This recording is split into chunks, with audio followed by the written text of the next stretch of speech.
এইবার সে মালিনী বেশে নিল।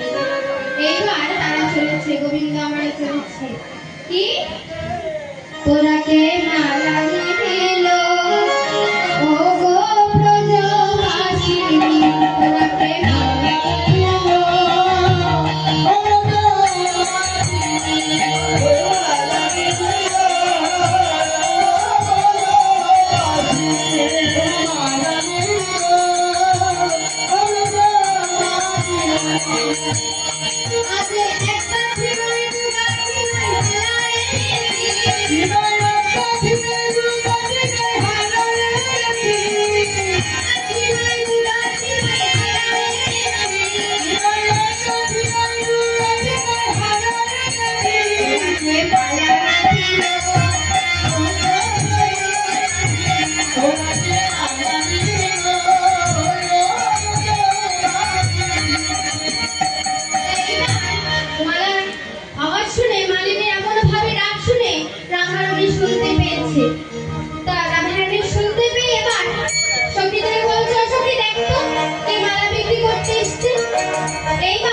তারা ভয় পেয়েছে।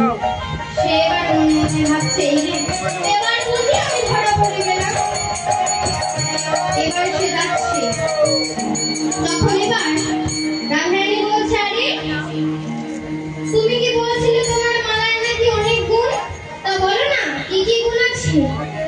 তাহলে বলি শোনো, এই যে মালা সে পালে মালার গুণ যে বলে, এই যে মালা সে পালে মালার গুণ যে বলে, এই যে মালা সে পালে মালার গুণ যে বলে, এই যে মালা সে পালে মালার গুণ যে বলে, এই যে মালা সে পালে মালার গুণ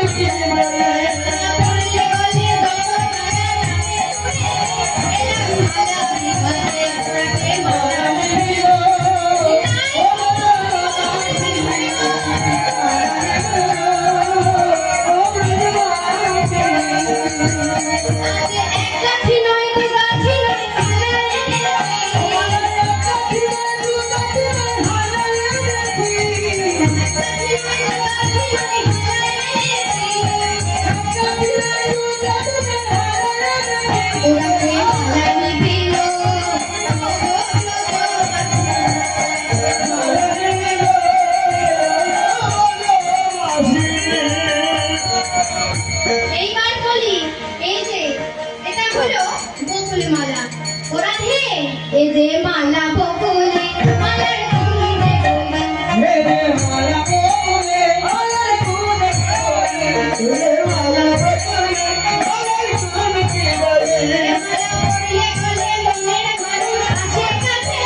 এইবার শোনো, এইটা হচ্ছে মালা শেফালি।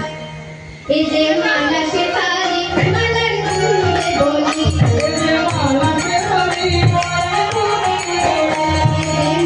শেফালি মালার গুণ যে বলি, এই যে মালা শেফালি মালার গুণ যে বলি, এই যে মালা শেফালি মালার গুণ যে বলি। জানো এই মালা পড়লে কি হয়? এই যে মালা শেফালি মালার গুণ যে বলি,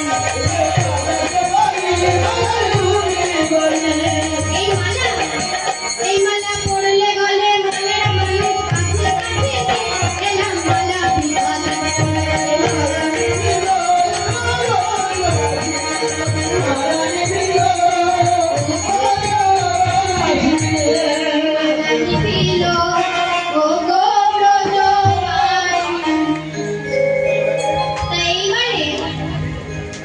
রাধারানী বলছে ও এই মালা পড়লে বুঝি মনের মানুষ ফিরে আসে। তা তুমি যে বললে তোমার মনের মানুষ চলে গেছে, তুমি মালাটা পড়ো না কেন? আসলে কি হয়েছে জানো রাধি, এই মালা নিজে নিজে পড়লে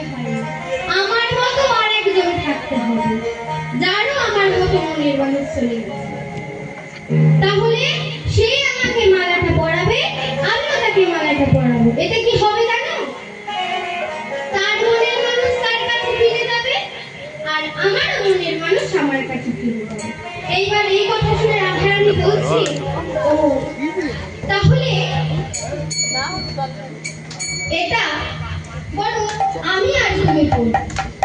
আমি বরং তোমাকে আগে, তুমি বরং মালাটা আমাকে আগে পরাও, তারপর আমি বরং তোমাকে মালাটা পরাবো।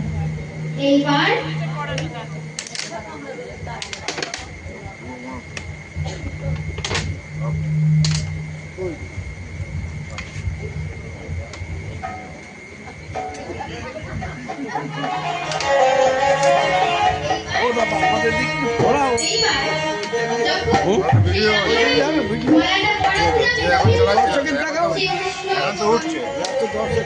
এইবার সে কি করেছে, রাধারানী মালাটা যখনই পরাতে যাবে সেই মালিনীর ঘোমটা খুলে দিয়েছে।